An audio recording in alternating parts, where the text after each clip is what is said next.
السلام عليكم. هذا النهار هذا جيت حتى لعندك باش نقول لك صديقي صديقتي مرحبا بكم في فيديو جديد على قناه فري انبوكسين. معكم محمد العشاش، وفي هذا الفيديو هذا ضروري خاصكم تهبطوا لتحت ديروا لايك وتابوناو في لاشين حيتاش جايب لكم شي حاجه اللي مهم نشوفوا من بعد الامر.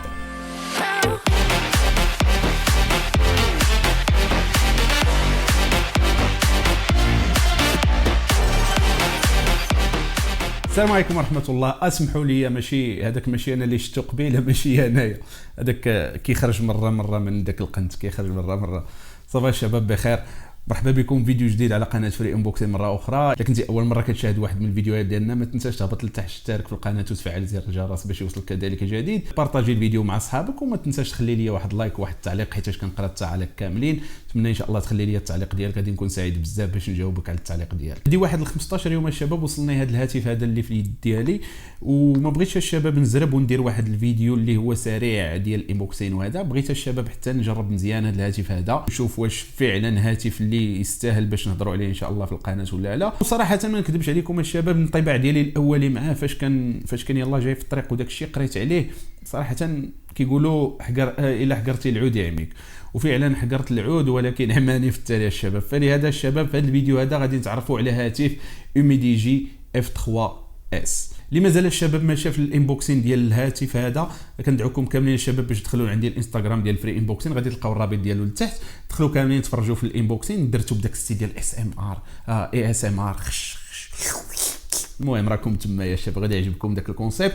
وكندعوكم كاملين ان شاء الله باش تتابعوني في انستغرام، حيت شحال من حاجه ما كنقدرش نديرها فيديوهات ديال يوتيوب كنديرها في انستغرام وكذلك في تيك توك، حتى غادي تلقاو الرابط ديالو لتحت في الديسكريبسيون. فاول حاجه الشباب اللي غادي نهضروا عليها اللي هي الديزاين ديال هذا الهاتف هذا. كيف ما كتشوفوا الشباب امامكم ان الهاتف كيجينا من الامام بشاشه كبيره اللي هي 6.7، وكيجينا كذلك الكاميرا الاماميه على شكل قطره ماء او دروب واتر كاميرا. من الخلف كنلاحظوا تواجد ثلاثه ديال الكاميرات، الاولى والثانيه والثالثه حتى هي غادي نهضروا عليهم ان شاء الله فاش نوصلوا للكاميرات. كنلاحظوا تواجد بيوند دريمز مكتوبه مطفيه في الهاتف، يعني مغروسه في الهاتف، وكذلك اللوغو ديال اوميديجي حتى هو كنلاحظوا التواجد ديالو. في الجنب اليمين ديالو كنلاحظوا تواجد زر الرفع وخفض الصوت، وكنلاحظوا تواجد زر ديال البصمه، هذا زر وفي نفس الوقت مستشعر البصمه. في الجانب الايسر كنلاحظوا تواجد مدخل السيم، يمكن لك تخدم بجوج ديال السيمات، ميكرو سيم ونانو سيم، او لا تخدم بنانو سيم ودير فيه كارت ميموار اللي تبغي. وكنلاحظوا كذلك تواجد واحد الزر اللي هو شويه غريب، ما كيتواجدش في كاع الهواتف، وصراحه هذه من وحده من الحوايج اللي عجبتني في هذا الهاتف هذا، وفاش غادي نوصلوا ليها ان شاء الله حتى هي غادي ندويو عليها.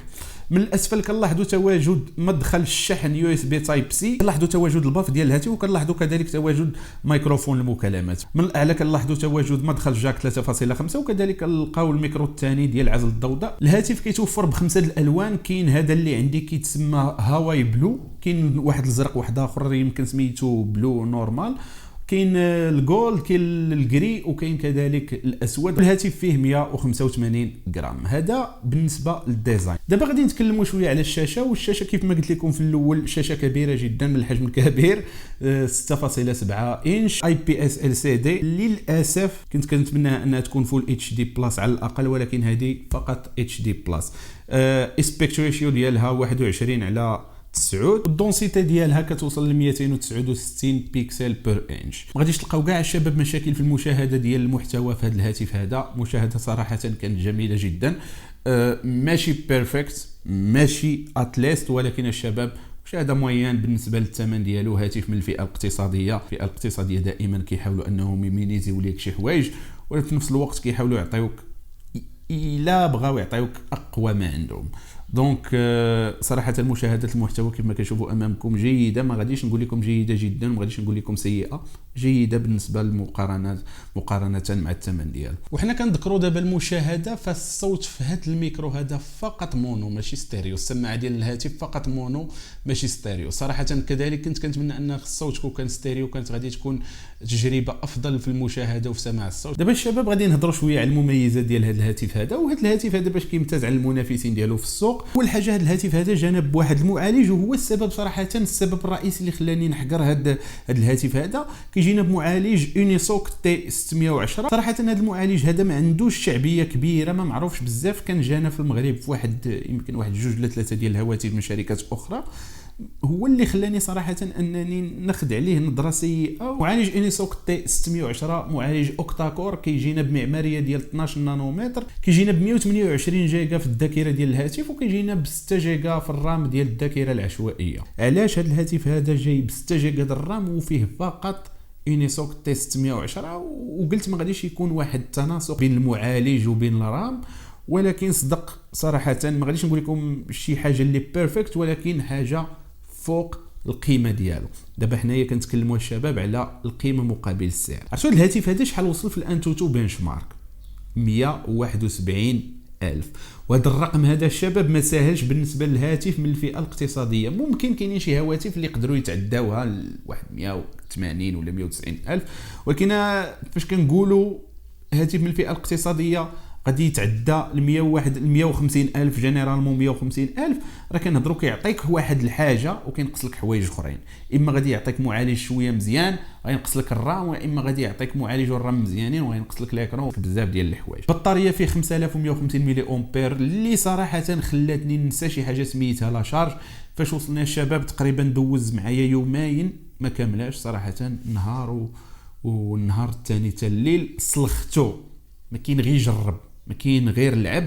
وانستاليت فيه بابجي الشباب، لعبنا بابجي سموت الترا، ما غاديش نقول لكم اكستريم ولكن الترا. راه كاينين بعض الهواتف اللي فيهم سناب دراجون 732 جي و 730 جي حتى هما كيلعبوا فقط بالالترا. هذه باش تكونوا عارفينها، حتى هي ماشي اكستريم، الترا. جرافيك كذلك فيه اتش دي الهاي، وما غاديش تقدروا تفوتوا الاتش دي حيتاش يونيسوك، فهمتي؟ هذا هو البلان. دابا غادي ندوزو لمحبوبه الجماهير واللي هي الكاميرا. الكاميرا الرئيسيه ديال الهاتف ايمي دي جي اف 3 اس كتجينا ب 48 ميجا بيكسل، وكابتور اللي على حسب ما كيقولوا مصوبه سوني، وكيجينا بفتحه عدسه ديال 1.8. كيجينا كذلك بكاميرا جرون طونغل، صراحه اكثر من جرون طونغل، الترا جرون طونغل، كتجينا ب 8 ميجا بيكسل وفتحه عدسه ديال 2.2. والكاميرا الثالثه اللي هي كاميرا الماكرو كتجينا 5 ميجا بيكسل وفتحه عدسه ديال اف 2.4. صراحه الاداء ديال الكاميرا كان اداء متوسط، وهذا الشيء هذا راجع للمعالج كيف ما قلنا في الاول. المعالج صراحه غير قوي باش يقدر يتريتي لك الصور ديالك ويطلعهم كيف ما مولف كتشوف، ولكن كيف ما زال كنقولوا الشباب قيمه مقابل السعر. راه الشباب ما يمكنش تلقى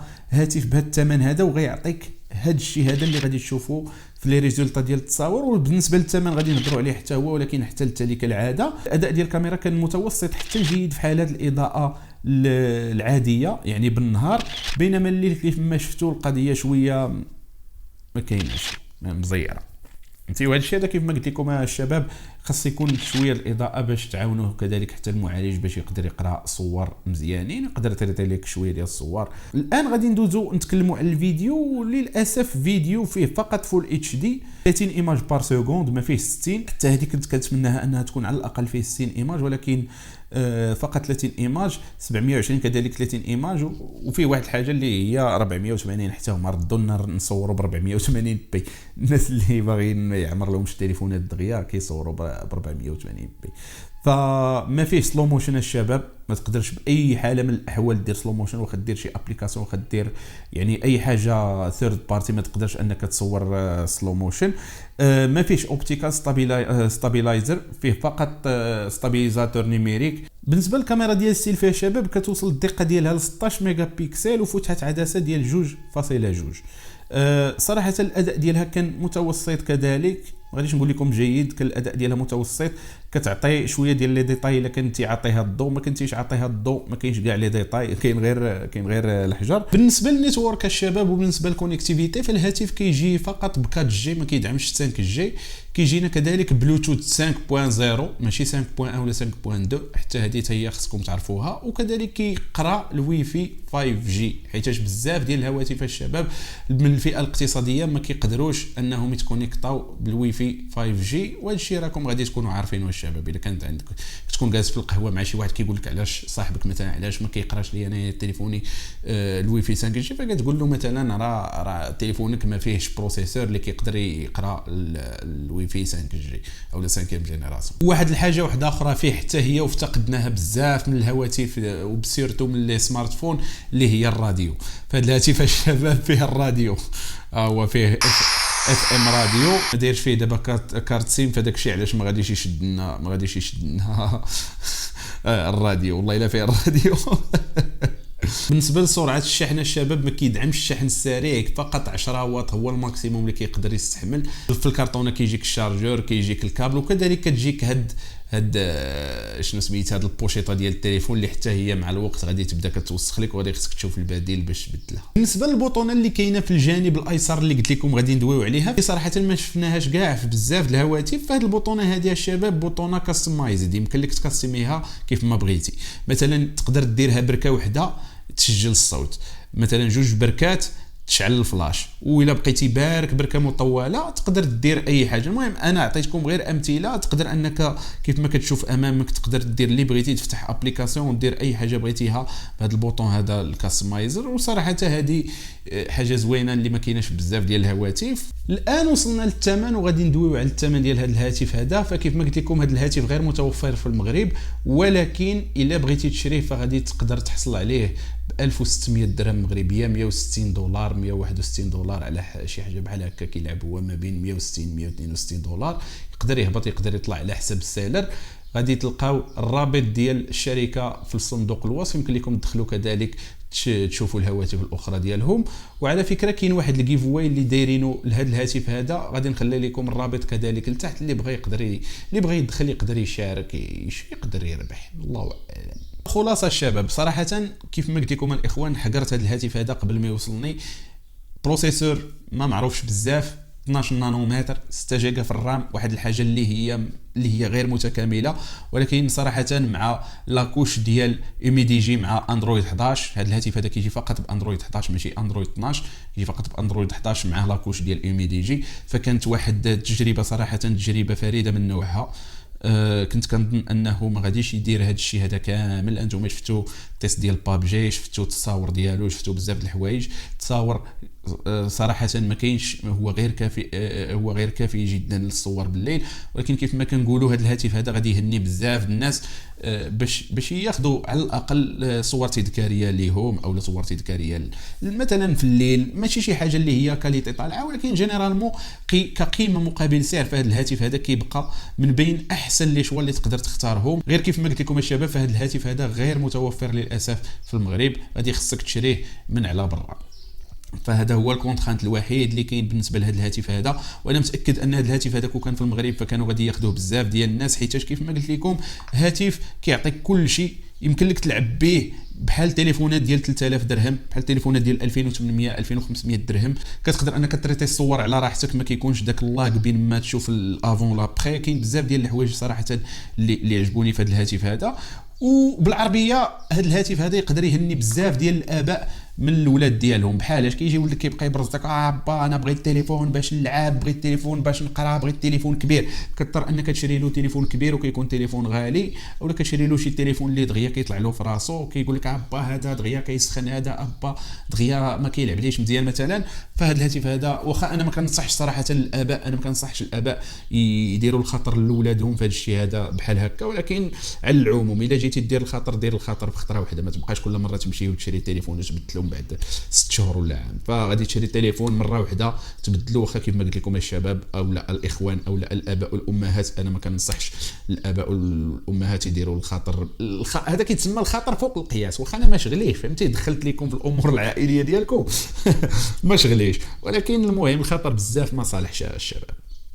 فكانت هذه هي المراجعه الشامله ديال هاتف MediaTek F3s او F3s. كنتمنى الاخوان تكون وصلتكم الفكره كامله على هذا الهاتف هذا. الا كاين عندكم اي تساؤل بسيط كان او لا غير بسيط فخليوه لي تحت في لي كومونتير، فغادي نحاول نجاوبكم كاملين الشباب، ورانا كنجاوبكم كاملين الشباب على التعاليق ديالكم. كذلك يمكن لكم تدخلوا كذلك تزوروني في الانستغرام وفي تيك توك، غادي يعجبكم ان شاء الله المحتوى اللي كاين في انستغرام وفي تيك توك. بصوت لي سامي، ونشوفكم فيديو واحد اخر ومراجعه واحده اخرى. بيس.